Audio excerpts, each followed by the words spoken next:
금투세가 원래대로라면 내년 1월부터 시행이 됩니다. 와, 요거는 참 어렵네요. 저는 반대합니다. 저도 반대합니다. 아니 뭐 5천만 원 버는 사람이 얼마나 된다고? 그렇지. 나는 해당 없지 않나? 그렇죠. 이제 이렇게 생각하실 수도 있어요. 적어도 저는 아니에요. 네.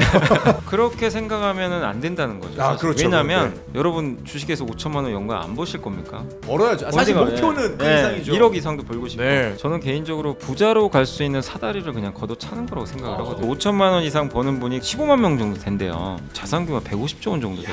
여기서 일부만 나는 한국 안 하겠다. 떠날 가능성이 높고 실제로 코스닥 시장에서는 나오고 있고 펀드에도 영향을 줘서 그런지 빼버리는 거죠. 이렇게 해서 만약에 이걸 팔아버리면 누가 받아줄 거예요, 수급을. 대주주 양도차익 과세 그 10억 때문에도 연말에도 막 흔들리는데 이거는 뭐 연말 되면 뭔 일이 터질지 저도 솔직히 잘 모르겠어요. 주식 투자한 분들한테 모두 다 영향을 줄 수 있는 굉장히 좀 민감한 상황입니다.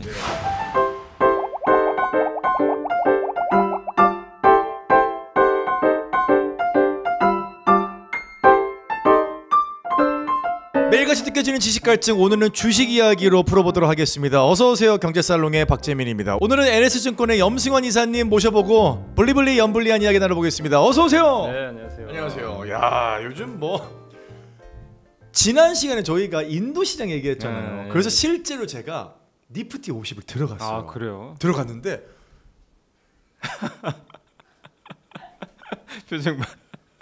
아니 여러분들 이거는 제가 지금 실제로 하고 있기 때문에 인도 시장이 대단하더라고. 그러니까 지금 뭐 박재민이 갑자기 인도에 투자해가지고 뭐 30%뭐 템버거 이게 아니라 그냥 매일 10원 20원씩 떨어져요. 계속 그냥 계속 떨어져요.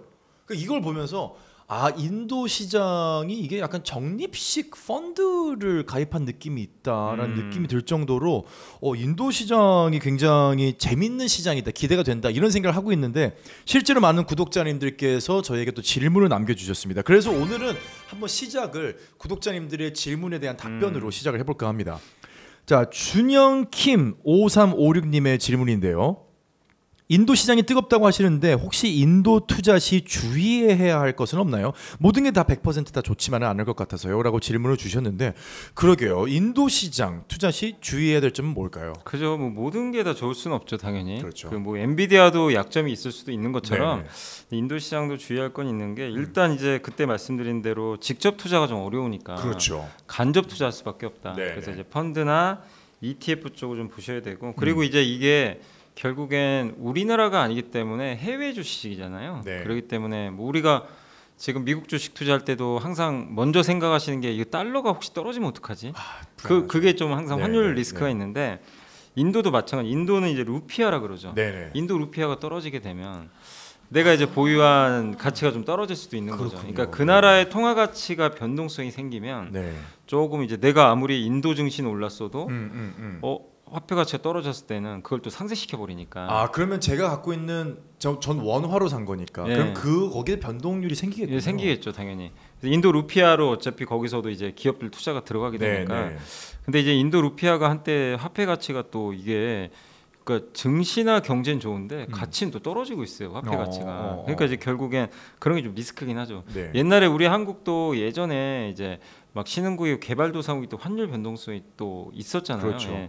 근데 그런 것처럼 이 화폐 가치 변동성이 좀 크다는 게 약간 이제 주의할 점이고 물론 지금 모디 총리가 이런 걸 알고 있기 때문에 화폐 가치 변동성을 줄이겠다고 본인이 언급을 했고요. 네. 거기다가 수출 호조로 인해서 외환 보유고 우리도 외환위기 터진 게 결국 외환 보유고가 없어서 그런 건데 네. 외환 보유고도 상당히 많고 외국인들이 투자를 하니까 환율 변동성은 좀 낮아지겠지만 어쨌든 변동성이 좀 나올 수 있다는 측면 그게 좀 제일 크고 네. 그 다음에 정치적 변동성도 커요. 지금 이제 모디 총리가 계속 이어가고 있지만 그렇죠. 정권이라는 게 또 언제 바뀔 수도 있는 맞습니다. 거죠. 예, 그래서 이런 신흥국의 약간 정치적 리스크도 좀 일부 있을 수는 있다. 네. 그러나 이런 것들이 결국에 뭐 인도 증시의 뭐 상승세를 뭐 저해한다 이거보다도 어쨌든 변동성을 줄 수 있다는 정도는 좀 생각하시면 좋을 것 같습니다. 네.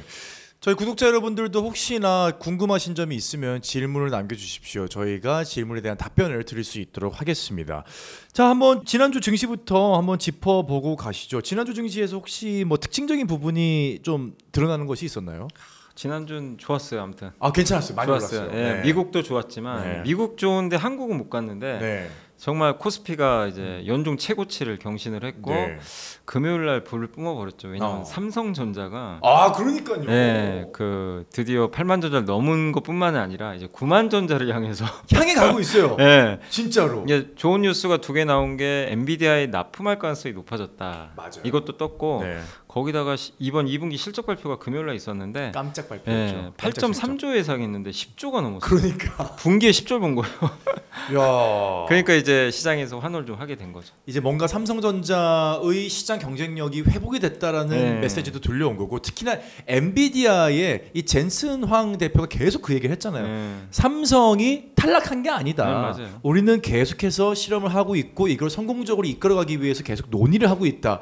사실 그런데도 불구하고 시장은 야 이거 뭐 문제 있는 거 아니야? 근데 저는 믿었습니다. 삼성전자는 삼성전자입니다. 기술이 있어요. 분명히 갈 거다 했는데 어쨌거나 좀 훈훈한 소식이 들려오고 있죠. 물론 이제 젠슨왕이 아직 공식적으로 언급을 한 건 아니니까. 그렇죠. 공식적으로 발표했던 건 삼성도 아니죠. 언급을 안 했기 때문에 좀 더 지켜봐야 되겠지만 네. 일단 시장은 뭐 8월까지는 되지 않겠냐는 그런 분위기고 또 한 가지 더 우리나라에서 또 중요한 섹터가 2차 전지잖아요. 네네네. 배터리가 테슬라가 훈풍이 불기 시작했어요. 테슬라 테슬라 주가가 연초 대비해서 많이 빠져 있어요. 맞아요. 많이 좋아졌어요. 빅테크 7개 기업 중에 유일하게 올해 마이너스 난 게 테슬라였어요. 그러니까요. 근데 한 주 만에 한 20% 이상 급등해 버려가지고 주가 다 회복을 했고 네. 테슬라가 움직이니까 배터리까지도 같이 좀 네. 살아나는. 그래서 어쨌든 미국도 좋았지만 한국도 좋았다. 다만 좀 아쉬웠던 건 코스닥은 여전히 연초 대비 마이너스예요. 수익률이 그렇군요. 개인 비중이 높은데 네네. 그 이유 중에 하나가 이제 세금 문제, 금투세 문제.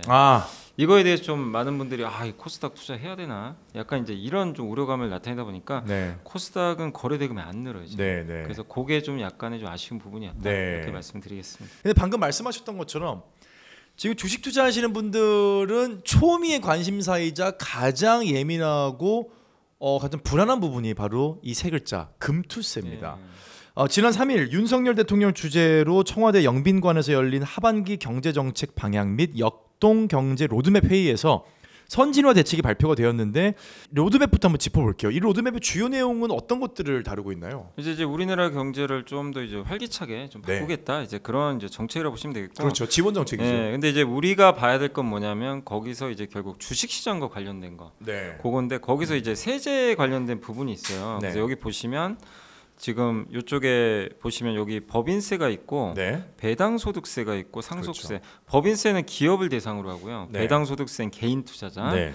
그다음 상속세는 역시 이제 최대주주 같은 이제 이런 그 상속세에 관련된 부분인데 이 세 가지 그 세금 부담을 결론은 좀 낮추겠다. 네. 낮춰서 주식 시장으로 또 자금이 더 들어올 수 있게 하겠다.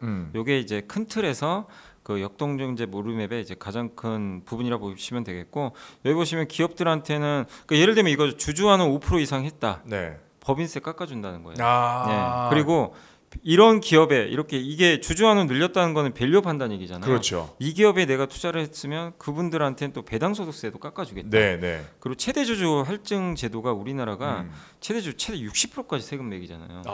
너무 과하다. 그러니까 네. 이제 주가 오르면 세율이 이걸 많이 내야 되니까 팔아버리죠. 그래서 일부러 주가 오르는 걸 방치하고 그렇죠. 오히려 싫어하는 경우도 맞아요. 있고. 예. 그래서 이제 그 이 상속세가 너무 높다는 게 좀 문제였다. 그래서 할증제도 우리 20% 정도 더 가산세가 붙는 것 같은데 네. 요거를 이제 폐지하겠다. 아. 이런 좀 정책들도 나왔고 또 금투세도 정부는 일단 폐지하겠다. 네, 네. 이런 것까지를 담아서 일단 이제 역전경제 로드맵을 일단 발표는 했습니다. 네, 네. 저희가 한번 좀 자세히 들여다 보겠습니다. 일단 지금 뭐 말씀을 해주셨지만은 밸류업 기업들에게 어떤 여러 가지 세제 지원 지금 표에도 나오고 있고요. 자사주 소각이나 배당을 늘린 기업의 법인세를 깎아주고 이들 밸류업 기업에 투자한 주주들에게도 배당소득세 감면 혜택을 주겠다 이런 이야기들이 나오고 있습니다. 한번 조금 더 세밀하게 이야기를 풀어서 설명을 해보겠습니다. 일단 이제 법인세 관련해서 여기 보시면 만약에 이제 최근 3년간 연평균 어떤 기업이 1,000억을 배당을 했다고 칠게요. 네. 1,000억을 만약에 이제 배당을 했는데 이 기업이 다음에 배당을 200억을 늘렸다고 쳐볼게요. 네, 그럼 네. 20%나 늘린 거죠. 그렇죠. 굉장히 좀 많이 늘린 건데 1,200억을 이제 배당을 줬는데 이거에 대해서 모두 다 세금 혜택을 주는 게 아니라 이 늘린 부분 있죠. 200억. 네, 네. 이 부분에 대해서 이제 주겠다는 거예요. 혜택을. 아. 그러니까 뭐냐면 천억 원의 5%면 얼마죠? 50억이죠. 그렇죠. 이 여기까지는 그대로예요. 어. 근데 이 50억의 나머지가 얼마죠? 150억이 남죠. 네. 이 부분에 대해서 추가로 감면을 해주겠다는 겁니다. 아. 요 150억. 요 150억에 대해서 5%를 더 깎아주겠다는 거예요. 어허. 기존보다. 네, 그러면 얼마 깎아주냐면 이 기업 같은 경우는 7억 5천만 원을 세액공제를 받는 거죠. 야, 7억 5천만 원. 네, 그러니까 이거 가지고도 좀 아쉽다는 평가 많아요.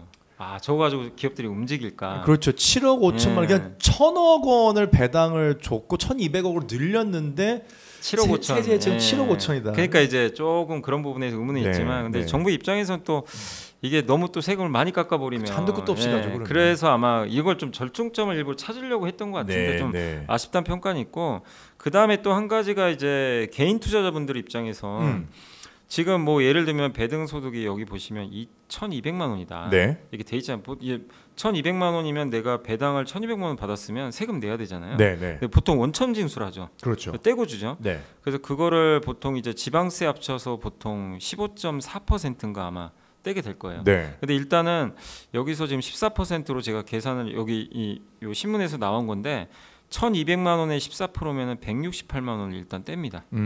근데 이건 예전 방식이에요. 네. 이번에 바뀌는 방식은 뭐냐면 이렇게 배당을 늘리는 기업에 투자했을 때예요. 예, 그 한정했을 때 이 사람이 예를 들면 1,000만 원을 받았다고 쳐볼게요.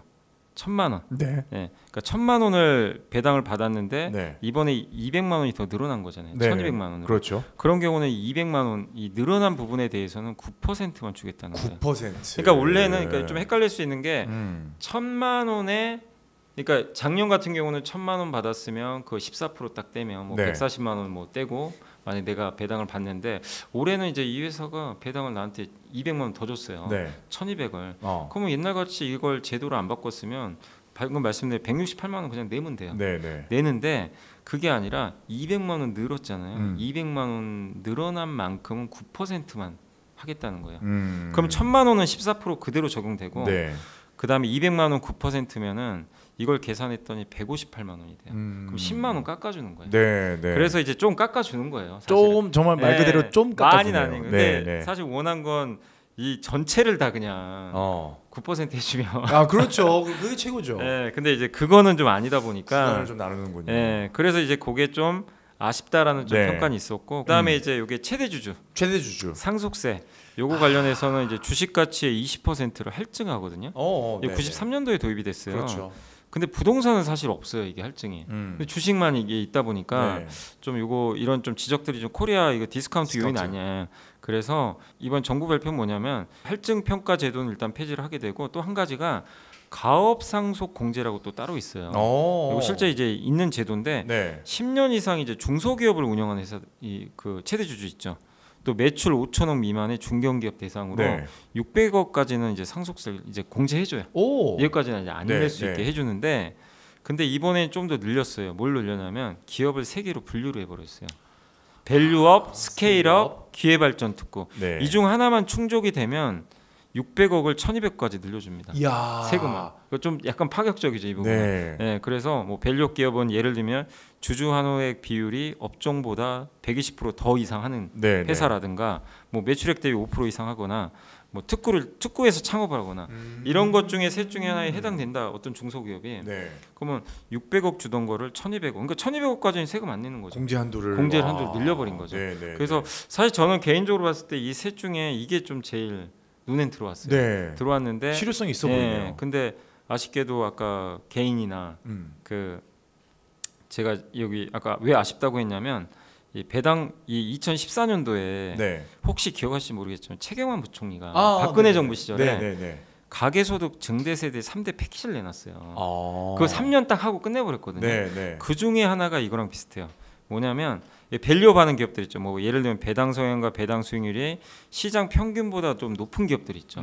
이 기업들을 이렇게 제정을 해가지고 이 기업에 만약에 투자한 그 사람이 있는데 배당을 받았죠. 네. 그럼 원래 배당 아까 뭐라고 14% 내죠. 네. 이 회사에 내가 투자를 했을 때는 3년 동안은 9%로. 아. 그러면 이제 세금이 5% 정도 깎이니까. 그렇죠. 줄어든 거죠. 예. 그럼 예를 들면 내가 140만 원 내다가 네. 90만 원만 90만 원. 예. 50만 원 깎아주는 거죠. 근데 아까 그거는 얼마죠? 10만 원. 아. 야. 그러니까 너무 이게 그렇게 하니까 차이가 확 나네. 차이가 확 나버리죠. 네. 그러니까 다 하는 거랑 늘어난 부분만 일부 해주니까.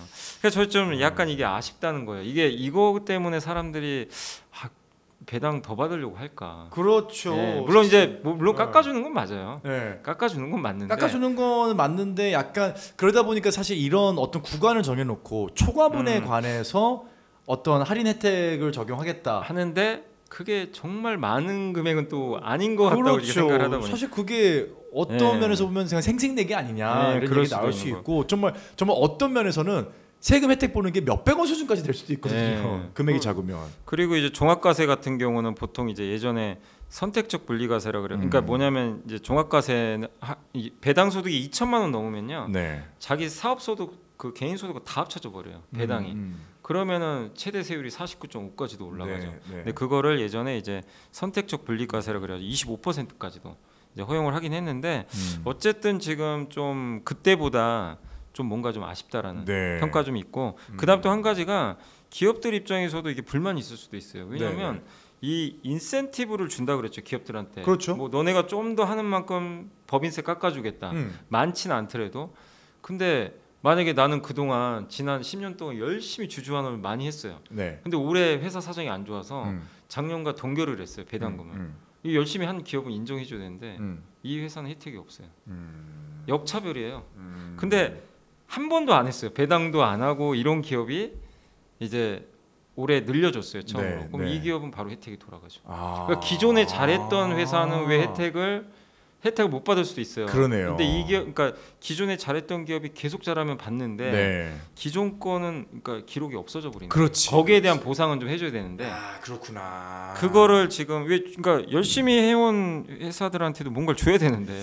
이 회사들은 그러니까 결국에 안 했던 회사는 모두 다 똑같은 동일선상에 출발해요. 그렇죠. 기운이 빠지는 거죠. 그러니까 그런 것들에 대한 것도 정부가 좀 약간 보완책을 좀 마련해야 된다. 그렇죠. 뭐 모든 정책이 처음 내자마자 완벽할 수도 없고 뭐 처음 내자마자 굉장히 세심하게 나올 수도 없는 경우가 있기 때문에 이런 부분에 있어서는 이사님께서 말씀하신 것처럼 좀 보완 정책들이 계속해서 나와야 되지 않을까 싶습니다. 그리고 지금 나왔던 얘기가 금투세 폐지. 이 금투세 폐지, 금투세 드디어 나왔습니다. 이거 제가 봤을 때 분명히 저희 썸네일에 금투세 들어갑니다 지금. 자, 금투세 폐지에 대하여 이 방침을 재차 강조했습니다. 금투세 도입과 폐지에 대한 논란 계속해서 이어지고 있는데, 자 그렇다면 금투세 얘기는 많이 들어봤고 이게 정말로 약간 아주 첨예하게 갈리고 있는 이야기라는 건 저희 구독자님들께서도 아실 거예요. 그럼 오늘 금투세가 뭔지 한번 자세하게 금투세 알아보겠습니다. 뭔가요? 일단 이제 우리가 투자할 때 물론 다 돈 벌려고 하는 거잖아요. 그렇죠. 돈 버는데 거기서 제일 중요한 게 세금이거든요. 세금이죠. 세금은 내가 번 돈의 일부를 가져가요. 그래서 당연히 다 싫어합니다. 싫어하는데 근데 뭐 어쨌든 소득 있는 곳에 세금 내는 것도 당연할 수도 있으니까. 그렇죠. 의무죠. 납세의 의무가 있고 우리가 대한민국이라는 땅덩어리에서 대한민국 국민으로 산다면 이 나라에 어느 정도는 또 환원을 하는 게 대한민국 국민의 또 의무죠. 근데 이제 없던 세금이 생기는 거니까. 그렇죠. 당연히 이제 이게 좀 그 첨예하게 대립을 하는 부분인데 일단 금투세 뭐냐면 이름 그대로 금융투자 소득세. 금융투자로 번 돈에 대해서 이제 세금 내라. 그러니까 왜 부동산도 양도차익과세 있잖아요. 그것처럼 주식이나 채권, 펀드, 파생, 그 주식만 해당되는 건 아니에요. 이런 금융투자 상품에 내가 투자해서 일정 금액이 넘는 소득을 내게 됐을 때 거기에 양도세를 부과하겠다. 이게 이제 금융투자 소득세라고 보시면 되겠고 원래 기존에도 이런 양도세가 없는 건 아니었어요. 코스피 기준으로. 그러니까 만약 박재민 씨가 어떤 삼성전자를 10억 갖고 있어요. 그럼 대주주예요. 10억 갖고 있으면 대주주. 대주주예요. 그래도 사실 10억이 대주주는 아니잖아요. 엄밀히 따지면. 근데 그렇게 법이 정해져 있어요. 10억 이상이면 대주주. 그래서 그러면 그 만약에 10억 갖고 계시죠. 수익 나면은 22% 양도세 내셔야 돼요. 야, 그럴 것 같으면 제 9억 9천을 갖고 있는 게 난데. 맞아요. 그래서 문제가 발생합니다. 그래서 문제 발생할 것 같아요 지금. 연말마다 대주주 안 되려고 팔아요. 파는 거죠. 10억 이하로 팔아버려요. 그래서 뭐 삼성전자 판다고 큰 영향을 주진 않아요. 왜냐면 외국인들이 많으니까. 그런데 코스닥이 항상 난리가 나요. 출렁거리죠. 연말만 되면 10억 출렁도 아니고 정말 촤라락 그러잖아요. 그래서 나랑 관계 없는데도 그 10억 이상 갖고 있는 대주주들 때문에 그 맞아요. 사람들이 주식을 팔면서 근데 제도가 그렇게 돼 있으니까 그러니까. 누구나 세금 회피하려고 하는 거죠. 네, 사실은 네, 어떻게 네. 보면 그러다 보니까 대주주가 안 되면 다음에 세금 안 내도 되니까 그렇죠. 일부러 그냥 팔아요. 팔고 그럼 다시 연초에 가격이 다시 좀 사요. 떨어졌을 때 다시 사고. 그래서 연초에 코스닥이 또 좋아요. 맞아요. 그런 게 그러니까 이건 잘못된 거잖아요. 사실. 잘못됐죠. 이건 굉장히 잘못된 네. 건데 어쨌든 우리나라는 지금 그렇게 양도소득세가 부과가 돼 있어요. 현재까지는. 시장이 너무 불안해지지. 근데 이제 금투세는 이런 대주주가 없고 모두 다 내야 돼요. 아무튼 네, 네. 내는데 조건이 있어요. 주식 투자로 5천만 원 이상. 음. 그러니까 그냥 다는 아니고 5천만 원 이상 버는 분들한테만 해당이 돼요. 세금은. 그래서 이것 때문에 좀 논란도 있어요. 네, 아니 네, 5천만 원 이상이면 몇 명 없는데 뭐 그게 부담이 되겠냐 이런 네. 논란도 있지만 근데 어쨌든 여야 합의가 됐고 도입은 결정이 됐는데 원래 23년도 시행 예정이었는데 네. 그 한번 유예가 됐어요. 그렇죠. 네, 이해됐죠. 워낙 반발이 또 심해가지고 네. 그래서 2년 유예됐고 일단 지금 예정은 25년부입니다. 그래서 네, 네. 법이 안 여야 합의가 없으면요 음. 일단 25년 1월부터 시행이 될 예정이고 그리고 금투세 대상은 주식과 채권 좀 다릅니다. 주식은 5천만 원 이상인데 기타 부분이 있죠. 뭐 해외 주식은 이미 하고 있죠. 해외 주식은 250만 원 이상이면 이미 네네. 내고 있죠. 네네. 근데 채권도 이제 들어가요. 아, 원래 채권에서 채권까지. 채권 이자 말고요. 채권도 투자해서 돈 벌 수 있죠. 사고 팔아서. 네. 거기서 250만 원 이상 내면 수익이 나면 세금을 이제 내야 돼요. 채권도 원래 없던 세금이거든요. 네. 그래서 이렇게 되고 또 과세 표준도 3억 원 이하까지는 수익까지는 20%예요. 3억 원이 넘으면 25%. 여기에 지방세 10% 더 들어갑니다. 그래서 22에서 27.5까지 내셔야 돼요. 적은 세금은 절대 아니죠. 거의 3분의 1이 예. 내가 100만 원 벌었으면 거의 한 70만 원 정도밖에 예. 못 가져가는. 그래서 요게 일단 이제 금투세다. 음. 그래서 몇 가지만 제가 예를 들어보면 자 금투세를 그래서 한번 제가 그 세 가지 예를 들어봤어요. 좀 네. 더 이제 어떤 건지 좀 명확히 아시라고요. 요거를 먼저 여쭤볼게요. 예. 저 금투세의 이 적용 대상은 가치 상승분에 대한 게 아니라 팔았을 때 수익분에 관한 그죠? 거죠. 내가 이제 네네. 매수를 했죠. 네네. 매수한 거부터 팔았는데 네. 내가 5천만 원 벌었다. 그렇죠. 연간 네. 연간에서 5천만 원 벌면 5천만 원 이상분. 네네. 5천만 원까지 공제고. 그렇죠. 뭐 6천만 원 벌었으면 이제 네. 빼고 1,000만 원분에 대해서만. 그래서 그걸 좀 설명드리면 네. 예를 들면 첫 번째가 내가 1천만 원 주식으로 돈을 벌었고 네. 두 번째가 채권으로 300을 벌었어요. 네. 그럼 주식은 해당 사항 없어요. 네. 안 내도 돼요. 5천만 안 안 넘었으니까. 되니까. 근데 채권은 250 넘으면 내야 된다 그랬죠. 그렇죠. 그럼 예를 들면 250 공제하고 50만 원 남죠. 네. 요거에 22% 들어가겠죠. 그럼 11만 원 내셔야 돼요. 네. 근데 원래는 옛날에 하나도 안 냈던 거죠. 근데 어쨌든 음. 11만 원 내야 되고 두 번째는 1억 이상 주식 투자해서 버신 분도 꽤 되시잖아요. 네. 근데 연간 1억 원 주식으로 이제 수익을 내게 되면 옛날에 안 냈는데 지금은 5천만 원까지 공제니까 남은 5천만 원에 22% 1,100만 원을 이제 내셔야 돼요. 그럼 이제 1억 중에 내 10%는 없어지는 거죠. 네, 세금으로 네, 날라가게 네. 되고 이제 세 번째는 연간 4억 원. 그러니까 이게 주식으로 돈을 많이 버시는 분들한테 굉장히 타격이 갈 수밖에 없는 게 그렇죠. 보시면 연간 4억이면요. 국내 주식 투자 이익 세금이 얼마냐면 5천만 원 이제 공제하고 남은 3억 5천 제가 잘못 썼습니다. 죄송합니다. 3억 5천만 원에 22%. 네. 요걸 한번 이제 계산하시면 아마 금액이 이게 3억 5천이니까 3억 이상이 될 거 아니에요. 그렇죠. 그럼 금액이 굉장히 커질 수밖에. 거의 한 1억 단위로 올라가게 될 거예요. 네. 그럼 이만큼의 내가 4억 번 거 중에 한 1억 가까이를 세금으로 내셔야 되는 거죠. 네. 그래서 금투세는 어쨌든 기존에 내가 번 돈을 어쨌든 이제 정부에 내야 되기 때문에 그렇죠. 굉장히 이제 주주분들 입장에서는 음. 굉장히 좀 이제 어떻게 보면 내 그 복리 효과를 못 누리게 되는 거죠. 그렇죠. 예, 그런 좀 상황으로 갈 수는 있다. 네. 이렇게 말씀드리겠습니다. 자, 이 금투세가 원래대로라면 내년 1월부터 시행이 됩니다. 이게 이제 문제가 뭐냐 하면 결국은 많이 벌면 뭐 많이 내야죠. 그리고 세금이라는 것은 뭐 2024년, 2025년 모든 지구인들, 모든 대한민국 국민들에게는 당연한 거니까. 근데 문제는 이게 어떻게 보면 좀 이중과세 같은 느낌이 누군가에겐 들면서 결국은 한국 증시의 위기감을 확산시키는 거 아니냐. 결국 한국 증시에 투자를 하고 싶은 어떤 떡밥들이 사라지는 게 아니냐. 실제로 우리 증시에 어떤 영향이 있을 걸로 예측이 되나요? 일단 이제 그 우리나라 같은 경우는 이제 미국과 달리 사실 지금 양도세가 없잖아요. 대주주만 있는데 네. 근데 이제 5천만 원 이상 아까 말씀드린 대로 이제 세금을 내야 되는 거죠. 내가 5천만 원 이상이면 일단 근데 이제 이런 거에 대해서도 논란이 좀 첨예한 게 아니 뭐 5천만 원 버는 사람이 얼마나 된다고. 그렇지. 1년에 그러니까 주식을 사가지고 팔아서 1년에 5천만 원. 누군가의 연봉 수준을 주식으로만 번다. 나는 해당 없지 않나? 그렇죠. 뭐 이제 이렇게 생각하실 수도 있어요. 적어도 저는 아니에요. 네. 그러니까 그렇게 생각하면은 안 된다는 거죠. 그렇죠. 왜냐하면 네. 이게 본인한테도 간접적으로 굉장히 큰 영향을 줍니다. 맞습니다. 일단 첫 번째가 여러분 주식에서 5천만 원 연간 안 버실 겁니까?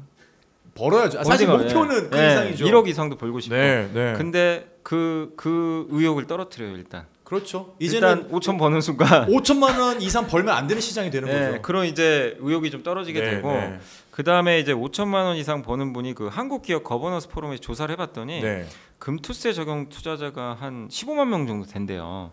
그러니까 이제 전체 1,400만 명 중에서 많지는 않아 1%니까. 그런데 문제는 규모가 그래서 추정을 해봤더니 자산 규모가 150조 원 정도 돼요. 근데 혹시라도요 이분들이 다 팔진 않더라도 여기서 일부만 나는 한국 안 하겠다. 그냥 올해 이제 내년에 시행되니까 올해 연말까지 팔 수도 있어요 이분들이. 그렇죠. 나 굳이 안 할래. 그냥 미국 가. 왜냐면 미국 주식시장이 압도적으로 수익률이 좋잖아요. 그럼요. 근데도 한국에 있는 이유는 이런 자산가분들이 세금을 안 내거든요. 어쨌든 근데 이제 내야 된다면 똑같이 세금을 낸다면. 그렇다면 굳이 한국 시장에 투자할 이유는 없고 떠날 가능성이 높고 실제로 지금 이제 그런 일들이 벌써 좀 코스닥 시장에서는 조금씩 나오고 있고. 또 이게 펀드에도 영향을 줘서 그런지 펀드 환매도 좀 많이 나오고 있어요. 굳이 뭐 내가 우리 왜냐면 이제 펀드 이렇게 시세 차이 난 부분도 요것도 옛날에는 세금을 안 냈는데 이제는 이제 내야 되는 걸로 좀 바뀌는 거죠. 그러니까 이제 이런 것들에 대해서 펀드도 많이 들어간 분들도 빼버리는 거죠. 굳이 뭐 내가 한국에 왜 투자를 하지? 근데 이게 왜 문제냐면 이렇게 해서 만약에 이걸 팔아버리면 누가 받아줄 거예요 수급을? 그렇죠. 도미노처럼 무너지는 거죠 이게 지금. 그래서 아까 말씀드린 대주주 양도차익 과세 그 10억 때문에도 연말에도 막 흔들리는데 이거는 뭐 연말 되면 뭔 일이 터질지 저도 솔직히 잘 모르겠어요. 이게 자산 규모 150조 원 정도라고 하는데 만약에 정말 만약에 보수적으로 잡아서 한 10%, 20%만 혹시 빠져나간다고 쳐도 엄청난 거죠. 15조, 30조입니다. 저걸 어떻게 감당을 해요? 저 누가 받아요? 개인이 받아요? 그래서 코스피는 버틸 수는 있어요. 왜냐면 외국인 기관이 워낙 그렇죠. 근데 코스닥은 뭐 80% 이상이 개인이거든요. 근데 저걸 아는데 코스닥도 누가 투자하려고 하겠습니까? 그럼요. 살 사람도 없는 데다가 매물이 쏟아지면 내가 갖고 있는 멀쩡한 코스닥 기업이 회사가 좋아도요 주가가 빠져버릴 수가 있어요. 그냥 그게 실제로 몇 년 동안 대주주 양도차익 과세 때문에 항상 11월, 12월 되면 이게 반복됐거든요. 매년 반복되는데 이제 그거랑 비교가 안 되는 규모가 나올 수가 있어서 그래서 이게 남의 일이라고 생각하시면 안 되고 나는 해당 사항 없다 이게 아니라 주식 투자한 분들한테 모두 다 영향을 줄 수 있는 굉장히 좀 민감한 상황입니다. 이거는 저희가 정확하게 말씀을 드려야 되는 부분이 저희가 어떤 정책에 대해서 찬반 토론을 하거나 정책을 분석을 하면서 이게 좋다 나쁘다 얘기를 하는 게 아닙니다. 다만 우리가 투자를 하는 입장에서 우리에게 어떤 영향을 주는 제도가 내년 1월에 이제 시행이 되는지를 살펴보고 있는 건데 가장 두려운 거는 어쨌거나 이런 정책이 시행이 되면서 우리에게 직접적인 영향을 주고 우리나라 산업에 기업들의 가치가 하락이 되면서 그 기업들 자체의 생존력에도 문제가 생길 수 있지 않을까 하는 우려가 계속해서 나오고 있기 때문에 저희 이제 금투세 얘기를 나눠보고 있습니다. 정부가 금투세 폐지 추진을 그래서 공식화를 했습니다. 이번에 처음이고 이 정부와 금투세 폐지를 주장하는 쪽에서는 여러 가지 근거를 대고 있는데 한번 그것도 살펴보죠. 일단 이제 어쨌든 이 주식으로 번 돈, 자본시장에서 번 돈에 대해서 세금이 들어가니까 일단 투자 동기가 떨어지죠. 당연히 이쪽으로 돈이 안 몰리게 되겠죠. 그래서 정부가 지금 하려는 건 뭐냐면 지금 밸류업을 열심히 하잖아요. 밸류업하고 자본시장 활성화하고 이걸 하는데 여기에 금투세가 들어가면 이거는 완전히 정책이 배치돼요. 그것도 찬물이 되는 찬물이 거죠. 껴는 거고 밸류업하고 이게 안 맞아 버리거든요. 그래서 이게 같이 갈 수밖에 없는 거고 근데 정부가 왜 이렇게 그 자본시장 활성화하려고 하냐 그 이유가 여기도 나와 있지만 저도 이제 자료를 다 찾아가지고 한번 요약을 해본 건데 이 미국 같은 경우는 금융자산 비중이 여기도 71%라고 써 있죠. 그 중에 주식만 42%예요. 그러니까 한마디로 주식을 정말 많이 하는 국가죠. 가계 자산의 32%가 이제 은퇴 자산인데 그 대부분이 다 주식에 들어가 있어요. 맞아요. 저건 맞아요. 그래서 은퇴할 때 백만장자가 많아요. 그렇죠. 지금 가뜩이나 미국 시장 좋으니까. 근데 우리나라는 아니죠. 퇴직연금의 87%가 예적금이나 보험이에요. 이거는 안전은 한데 수익성 상품들이 아니죠. 그러니까 내 원금 그냥 그대로예요. 네. 실제로 물가 오르는 거에 비하면은 마이너스 날 수도 네, 있어요. 네. 근데 이제 그만큼 이게 미국과 한국은 좀 다른데, 근데 여기 보시면 왼쪽에 미국의 62%가 미국이네. 62%가 지금 주식에 투자하고 있는데, 이게 2007년도 이후로 가장 높은 게, 그동안 또 주식 투자 좀 줄였다가 최근에 좀 많이 늘었는데, 중산층의 65%는 주식 투자를 다 한다고 합니다. 근데 와. 미국 가계의 부가, 그러니까 부가 늘어난 게 23년에 우리나라 돈으로 1경 5,642조가 늘었대요. 지금 계산이 안 되는데, 네. 근데 이 부가 는 거에 물론 부동산도 있지만 네. 주식으로 늘어난 게 이 중에 67%. 주식 가치가 올라가서. 저게 지금 미국 전체가 미국 정부 혹은 미국 전체 GDP 가계 여러분들 부. 그 가계입니다. 가계 부가 그만큼 늘어난 네. 게 전 미국 뭐 워낙 인구도 많으니까. 그렇죠. 근데 그 작년에 늘어난 이거 중에 67%가 주식이라고. 주식이구나. 와, 주식시장이 와. 좋았잖아요 또. 주식이 진짜 얼마만큼 큰 시장인 건가요? 네. 저기는 정말. 그리고 주식으로 이렇게 어쨌든 부자들이 많이 생기게 된 거죠. 네, 네. 근데 우리나라는 보세요. 한국 가계 자산 현황을 봤더니 평균 5.2억 원 보유하고 있대요. 가계 자산이. 아, 부채랑 네. 다 포함한 거죠. 네, 자산은. 네, 네. 주택이 그 중에 43%예요. 2.3억 원. 비주거용 부동산도 따로 있죠. 뭐 건물 같은 거겠죠. 네. 요게 1.4억 원. 근데 금융자산은 겨우 1.3억 원. 16.2밖에 안 되고 16.2. 그마저도 주식은요 1,680만 원. 아, 5억 그렇구나. 중에 1,680만 원이 주식이에요. 보험보다도 작네요. 네, 너무 작은 거죠. 근데 여기에 또 부채도 포함해야 되잖아요. 네, 네. 부채 네. 대부분 다 부동산이죠. 그렇죠. 담보대출. 네. 그래서 이거 다 합쳐봤더니 전체 자산의 83.5가 부동산 관련돼. 너무 쏠려 있어요. 그러니까 정부도 이거 안 거죠. 이렇게 되면 부가 어쨌든 이 부동산에 너무 집중돼 있으면 양극화가 잘 해소가 안 돼요. 그렇죠. 그래서 이걸 바꾸려고 자본시장을 좀 한번 활성화시키자. 아, 그렇구나. 미국처럼 한번 해보자. 네, 약간 네, 이제 네. 이거를 부의 이동계층도 좀 이게 가능하게 좀 만들어 보자. 네, 네. 이걸 하기 위해서 이제 정부가 자본시장 활성화하려고 하는 거고, 그러려면 주가 올라야 되잖아요. 그렇죠. 그래서 이 기업들한테 밸류업 해라, 주주환원 해라, 지배구조 개선도 바꿔서 주주들 피해 없게 해라. 네, 이제 네. 이런 것들이 정책적으로 밀어나는 거고, 또 제가 옛날에 어떤 이제 신문 칼럼도 좀 봤던 것 같은데, 발전 수준이 낮은 경제는 실물 경제 위주의.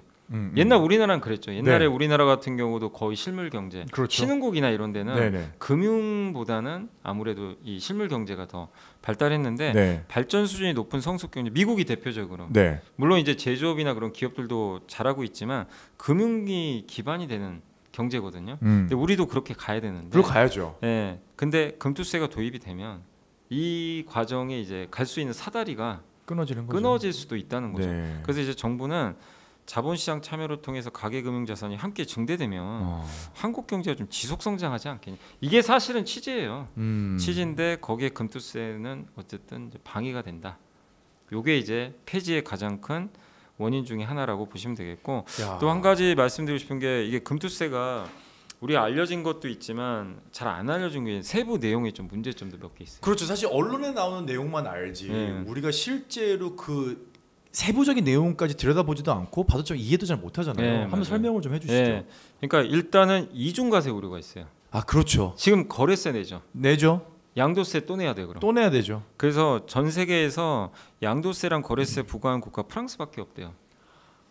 예, 프랑스 외에는 미국도 그냥 양도세만 내지 거래세는 부과 안 하거든요. 와, 그렇구나. 그러니까 이제 둘 다 이중과세 하는 경우는 거의 없는데, 이제 우리나라는 이중과세를 할 가능성이 높죠. 이렇게 되면. 그렇죠. 이 상태면.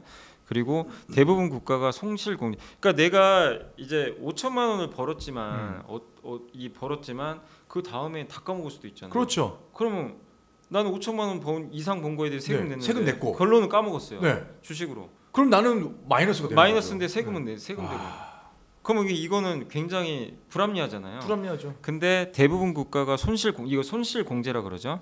기간이 무제한이에요. 아, 좀 뭐 10년 이상인 데도 있고 네네. 10년까지. 근데 우리는 5년 정도. 그러니까 5년 동안 내가 손실 이호 공제는 가능한데 네. 10년을 봤을 때는 안 될 수도 있는 거예요. 10년 동안 나는 결론적으로 다 합쳤더니 돈 번 게 5천만 원 이하인데 네. 결론 세금은 낸 거예요. 세금은 내. 그런 경우가 생길 수도 있는 거죠. 아. 그리고 그 5천만 원 공제도요, 지정 계좌 한 개만 해당됩니다. 뭐냐면 재민 씨도 계좌가 여러 개 있을 수 있잖아요. 뭐 여러 증권사. 네. 근데 그 한 개의 계좌를 내가 지정을 해줘야 돼요. 한 개만 되는구나. 어떤 증권사 하나를 계좌를. 네네네. 그럼 거기는 반기에 한 번씩 원천 징수를 해줘요. 이것도 사실 불합리하죠. 네. 내가 나중에 내는 게 아니라 5천만 원 이상 벌죠. 원천 징수 먼저 해가요. 먼저 빼갑니다. 네네. 먼저 그럼 빼가고. 어떻게 돼요? 복리효과 없어져요. 폭력가 없어지는 일단 거죠. 먼저 세금부터 내야 되니까. 그렇죠. 그리고 다른 계좌 있잖아요. 이거 이제 5천만 원이 안 돼도 네. 이거 한번 확인을 해보세요. 네. 제가 한번 이제 여러 개 이렇게 뭐 인터넷 기사라든가 다 찾아본 결과로는 신고 안 한 계좌에서는 어쨌든 이거는 이제 대부분 다 원천 징수를 그냥 해가는 거죠. 이거 신고 안 한 상태에서. 네. 그리고 이게 5천만 원이 안 됐으면 내가 돌려받아야 되잖아요. 네. 그럼 나중에 내가 환급을 받아야 돼요. 어. 신고 안 하면 못 받는 못 거죠. 받는 거죠. 그럼 그거 번거로워요, 되게. 야. 그러니까 이것도 절차도 되게 복잡하고. 그거 잘 알아야겠다. 그러니까 이게 그냥 차라리 이렇게 깔끔하게 할 거면 다 합쳐가지고 모든 계좌 다 합쳐서 만약 5천만 원 이상 벌었다. 그럼 그 다음에 5월달에 보통 종합소득세 내잖아요. 네네. 그럴 때 차후에 그냥 신고하고 네. 해외 주식도 그렇게 하지 않나요? 네. 근데 왜 한 번에 그냥 왜 이렇게 우리나라 싹. 금투세는 이렇게 하냐 이거죠. 왜 원천 징수하냐 이거예요. 와, 그러게요. 미리 떼가고. 미리 떼가면 사실 여러분 아시겠지만 이제 내가 갖고 있는 총 금액의 파이가 줄어들기 줄어들어요. 때문에 그럼 그만큼 더 벌 수 있는 거 못 보는 못 거예요. 보는 거예요. 그러니까 나중에 떼가야 되는데. 나중에 떼가야 되는데 먼저 떼가겠다는 그렇지. 거예요. 그러니까 번 것에 대해서 떼가면 되는데 벌기 전에 떼가는 느낌. 네. 아, 이런 문제들이 그리고 이제 생기고 장기 있군요. 투자자 세율 인하 혜택도 없고. 네. 그래서 이런 것들을 이제 되게 정리해 놓으신 분들도 이제 꼼꼼히 하신 분들도 그래야겠네요. 있는데 네. 어쨌든 여러분들도 이런 내용은 잘 모르시는 분들도 많이 계실 것 같아요. 네, 네. 그러니까 이게 디테일하게 이런 것들이 되게 좀 문제가 될 수 있어요. 그리고 채권도 요즘에 많이들 하시죠. 네, 많이 하죠. 채권 개인 투자가 지금 37조 정도 규모가 되는데 오. 이제는 채권도 그렇게 열심히 했더니 세금 내야 되죠. 그러니까 이런 부분도 그러면 결국엔 지금 주주환원도 잘 안 해주는 국가에서 선진국처럼 세금은 같이 매겨버리면 네. 이거는 뭐 위축은 더 되고 부동산으로 더 쏠려버리겠죠 네, 자금들이. 네, 네. 그래서 약간 이제 이런 우려감들. 예, 그래서 폐지를 해야 된다고 이제 주장을 지금 하는 분들이 굉장히 많이 계세요. 그렇다면 한번 반대 이야기도 나눠보죠. 분명히 반대 입장도 있을 겁니다. 금투세 폐지하면 안 된다. 반대하는 쪽의 주장은 어떤 것들이 있나요? 네, 일단 이제 반대하는 입장은 당연히 소득이 있는데 왜 세금 안 내냐. 그건 네, 당연한 거 아니에요. 네. 늦었지만 이제라도 해야 되는 게 맞는 거 아니냐. 그렇죠. 또 그거죠. 세금을 내긴 내지 많이 내지만 어차피 돈을 안 버는 건 아니잖아. 예, 맞아요. 네. 어쨌든 우리나라도 이제 선진국 대열에 올라서고 있는데 대부분 선진국이 다 내고 있는데 네. 우리만 안 내는 것도 논리가 안 맞는 것 같다. 이런 이제 얘기도 있고 금투세 시행하면 주식 차익 5천만 원 이상이잖아요. 네네. 그러니까 이거 해당하는 사람들은 아까 1%라고 그랬죠. 네네. 99%는 안 내도 됐는데 이게 도대체 뭔 피해를 간다는 거냐. 네. 이제 이런 영향이죠. 그렇죠. 그래서 부자 감세 아니냐. 이런 이제 주장도 있어요. 그리고 이미 또 2년 유예했잖아요. 네네. 여야가 초당적으로 다 합의를 한 상황에서 그거를 폐지한다는 거 네. 법을 그러면은 그냥 만들었다 폐지할 거면 뭐하러 그때 합의를 했냐. 네네네. 이런 주장도 있어요. 그러면은 법치주의 국가이기 때문에 이미 만든 법안 여야가 초당적으로 합의했으면 그거대로 또 이미 한 번 더 유예까지 했는데 네. 그냥 시행을 해야 된다. 네. 이게 이제 그 금투세 폐지에 반대하는 쪽의 그렇군요. 입장이다라고 좀 보시면 될 것 같아요. 이것도 근데 완전히 배치가 되네요. 어쨌거나 5천만 원 이상 되는 사람들은 굉장히 적은 1%이기 때문에 증시 영향을 끼치지 않을 거다. 반면에 금투세 폐지를 주장하는 입장에서는 이건 무조건 시장이 출렁인다. 네, 이런 입장인 건데 뭐 저희는 의견을 뭐 내진 않겠지만 네, 와, 요거는 참 어렵네요. 저는 반대합니다. 네, 저는 냅니다. 반대하시. 그럼 저도 얘기하겠습니다. 저도 반대합니다. 폐지를 반대하시는 건가요? 아니면 금투세를 폐지해야 된다. 그렇죠, 그렇죠. 네, 그러니까 금투세를 반대하는 거죠. 저도 금투세를 사실은 뭐 저희 채널의 입장은 아니지만 조금 이게 지금 시장을 굉장히 찬물을 끼얹을 수 있는. 아마 주식 투자하시는 분들 이거 찬성하는 분은 거의 없을 거예요. 그렇죠. 이거는 사실 왜냐하면 뭐 부자 감세 그럴 수 있습니다. 그리고 세금을 많이 내더라도 어차피 100원 이상 벌지 않냐 그럴 수 있긴 하지만 문제는 시장 전체가 흔들리는 맞아요. 상황이 오고 지금도 우리가 코리아 디스카운트가 계속해서 이어지고 있는데 그러게요. 이게 좀 어떻게 될지 참 가늠이 안 되는데 이 금투세 폐지에 대한 찬반이 이 강하게 대립하는 이유 아무래도 타협이 좀 어려운 쟁점들이 있기 때문에 그러니까 그런 것 뭐 같아요. 여러 가지 이제 거기 민주당의 입장에서는 지금 이제 금투세 강행하려고 하는데 네. 세수 문제를 계속 이제 얘기는 해요. 네네. 그러니까 이걸 통해서 만약에 금투세를 어쨌든 시행을 하게 되면 어쨌든 세금이 더 확보될 수 있기 때문에 네. 그런 부분도 있고 어쨌든 부자 감세 아니냐 네. 이런 이제 논리고 그리고 한 1%밖에 안 되는데 네. 근데 이제 개인 투자분들 같은 경우는 지금 현재 이제 옛날하고 좀 저는 좀 다르다고 생각하는 게 뭐냐면 옛날에는 코로나 전에 주식 투자하는 인구가 500만 명밖에 안 됐어요. 지금 1,400만 명이에요. 네. 네. 이 분들은 와. 누구나 다 1년에 5천만 원 이상 벌기 위해서 투자를 하는 분들이에요. 와, 일단은, 몇년 사이에 그죠? 3배, 네. 3배 가까이 엄청나게 늘었죠. 네. 그리고 이렇게 적극적으로 자본시장이 뛰어든 적이 없는데 네. 이렇게 늘어난 자본시장에 뛰어든 분들을 다시 이제 바깥으로 내모는 거죠. 내모는 지금. 거죠. 예, 네. 이제 주식 투자 세금까지 내면서 해야 되나 한국 시장에 가뜩이나 뭐 아시겠지만 우리나라 시장 수익률 안 좋은 거 아시죠? 네. 미국에 비하면 형편없죠. 그렇죠. 예, 그런데 이제 세금까지 똑같아지면 네. 사실은 더 유인책이 좀 떨어질 수밖에 없고 그리고 저는 개인적으로 부자로 갈 수 있는 사다리를 그냥 걷어차는 거라고 생각해요. 저도 그거는 동의합니다. 예, 네. 그러니까 어쨌든 5천 벌고 싶고 1억 벌고 싶고 나도 진짜 파이어족 하고 싶고 그렇죠. 그런 목표들로 다들 주식 투자를 또 어쨌든 하시는 건데 그렇죠. 그런 부자로 올라갈 수 있는 사다리가 내 눈앞에 보이는데 네. 내 스스로가 또 걷어차버릴 수도 있어요. 말 그대로 세금- 대박 네. 기회가 없어지는 네. 거죠. 우리나라는 다른 나라랑 다르게 주주 환원이 전 세계 거의 꼴찌입니다. 네. 그런 상황에서 선진국하고 스탠다를 똑같이 맞춘다. 그럼 아. 선진국처럼 하든가요. 먼저. 그렇죠. 그렇죠. 거기에 맞춰주든가. 차라리 그쪽으로 손보는 게 맞죠. 예, 그러니까 아예 우리나라가 정말 맞아요. 미국처럼 주주환원도 많이 하고 네. 정말 이런 것들이 다 갖춰져서 미국만큼 아니면 선진국만큼의 그런 퍼포먼스를 보여주는 시장이라면 그러면 동의할 수도 있죠. 근데 누가 봐도 거기에 동의한 분은 없을 거예요. 네. 아직은 우리는 주식시장이 신흥국 정도예요. 네. 근데 신흥국은 대부분 양도세를 안 내거든요.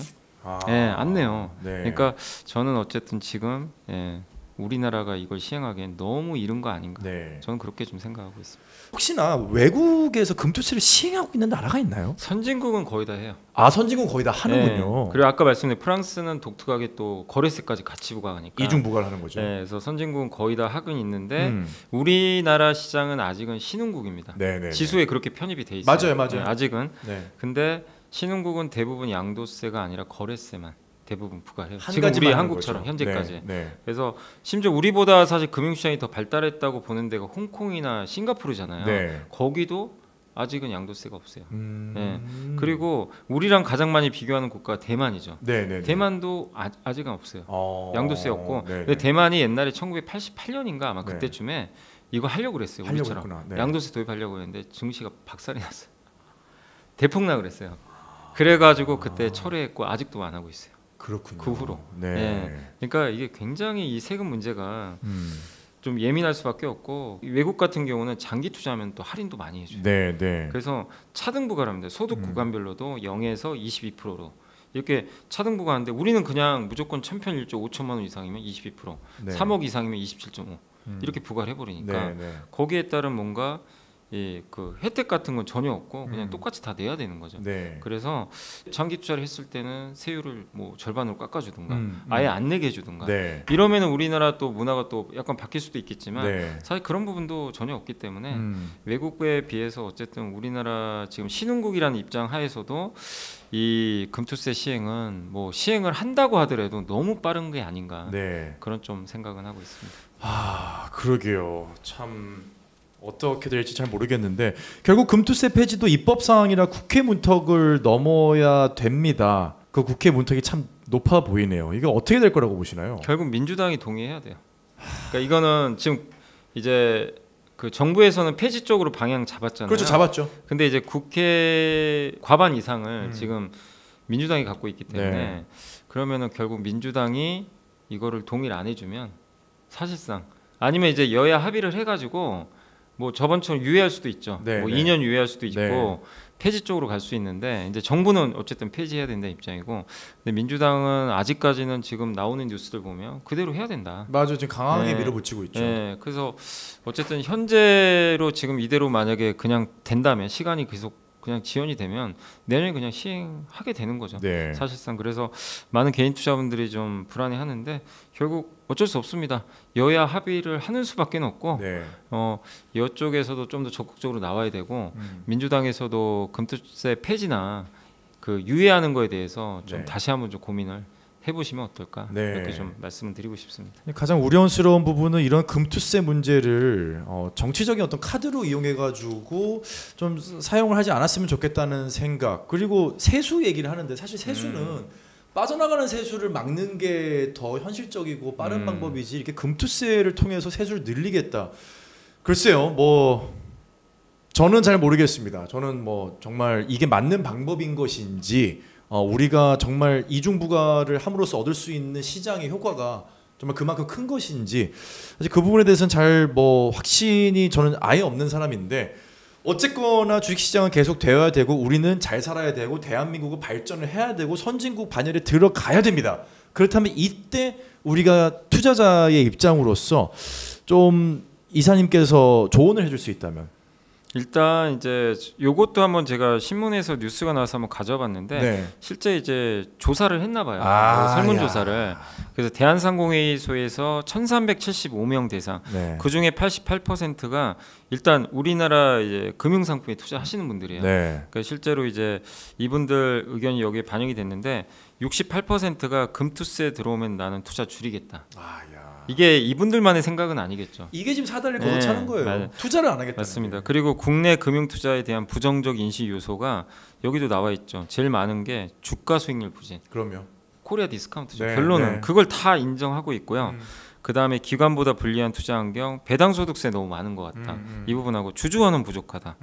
이런 것들이 다 일맥상통한 네. 이해가 되겠죠. 그리고 자본시장 발전을 위해서 정책 과제 이걸 물어봤더니 57.7%가 금융투자 관련한 세제를 좀 정비를 해달라. 네, 네. 그래서 배당 소득세도 좀 깎아주고 금융투자 이거 우리 나 장기 보유하면 세제 좀 혜택 좀 달라. 네. 이런 거에 대한 좀 현실적인 얘기들을 또 많이 또 해주셨어요. 네. 그래서 어쨌든 그 이거를 정치권이 이런 지금 개인 투자분들 지금 1,400만 명이나 투자를 하고 있는데 네. 주식 투자만 하고 있는데 이런 분들의 의견을 좀 어쨌든 좀 잘 반영해서 좀 좋은 방향으로 좀 결정이 됐으면 좋겠고 네. 그 다음에 또 요새 ISA 계좌 많이들 하시죠. 요거는 그래도 좀 괜찮은 정책 같아요. 뭐냐면 네, 네, 네. ISA 비과세 한도와 납입 한도를 확대하는 법안은 이거는 여야가 다 비슷하더라고요. 이건 늘리겠다고 하는데 응답자의 74.7%가 투자 늘리겠다 이렇게 했는데 ISA가 모르시는 분도 아마 가입 안 하신 분도 계시겠지만 네네. 개인종합 자산관리 계좌예요.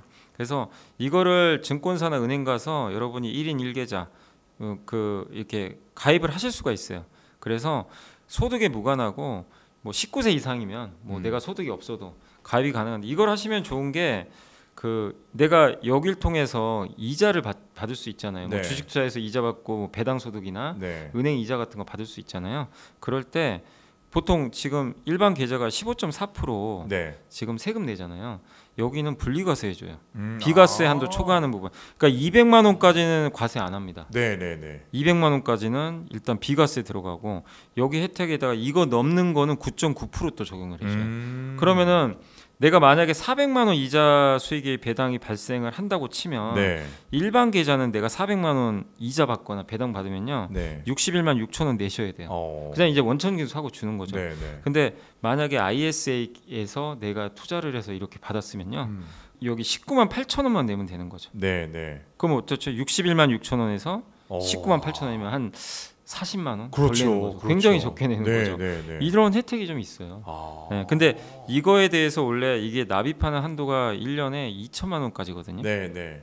이건 민주당도 지금 추진하는 거예요. 4천만 원까지 늘려주겠다. 그럼 이제 더 많이 투자할 수도 있는 거죠. 네. 그래서 요거를 좀 늘리는 쪽으로는 하는데 일본이 요런 제도 도입해가지고 증시가 좀 괜찮아. 개인들이 실제 많이 들어왔어요. 좀 버틸 수 있는 힘이 되고. 요거는 굉장히 좀 좋은 제도 네, 같아요. 네. 이렇게 IS 계좌를 활용해서 네. 투자를 좀 금융 투자. 근데 이런 걸 하는 건 좋은데 네. 왜 금투세를 굳이? 갑자기.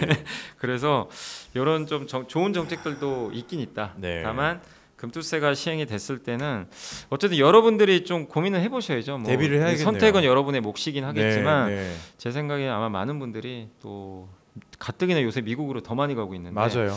더 많이 갈 수 있게 될 것 같아서 좀 걱정은 좀 네. 되는 상황입니다. 아니 이렇게 머리를 맞대고 고민을 해보면 이렇게 ISA에 관한 정책처럼 좋은 정책들이 나올 수 있거든요. 네.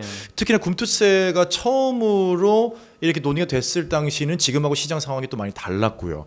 사실 저희 뭐 개인 국민들이 무슨 힘이 있겠습니까? 결국 여의도에 계신 분들이 뭐 합의를 해주셔야 되는 부분인데 잘 살고 싶습니다. 우리 정말 잘 살고 싶고 대한민국이 잘 됐으면 좋겠고 모두가 다 잘 되고 잘 된 상황에 대해서 세금 납부하는 것에 대해서는 뭐 누가 동의를 하지 않겠습니까? 하지만 지금 그런 좀 세심한 상황에 대해서 좀 논의가 잘 이어지고 이런 것들이 정치적인 카드로 이용되지 않기를 진심으로 좀 개인적으로 바라보겠습니다. 자, 오늘 주주클럽 다소 무겁기는 하지만 저희가 반드시 알아야 될 내용을 좀 긴 시간을 거쳐서 염승환 이사님께서 아주 조목조목 세밀하게 다루어 주셨습니다.